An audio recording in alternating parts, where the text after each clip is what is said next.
C Joseph Vijay எனும் நான்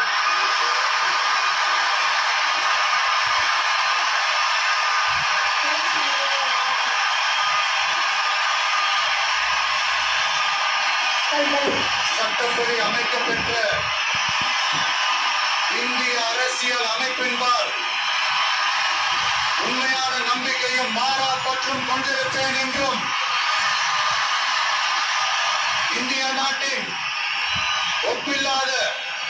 முழு முதல் ஆட்சியையும் ஒருமையையும் நிலைநிறுத்துவேன் என்றும் தமிழ்நாட்டு அரசின் முதலமைச்சராக உண்மையாகவும் உளச்சான்றின்படியும் என் கடமையை அரசியல் அமைப்பிற்கும் சட்டத்திற்கும் இணங்க அச்சமும் ஒருதலை சார்பும் இன்றி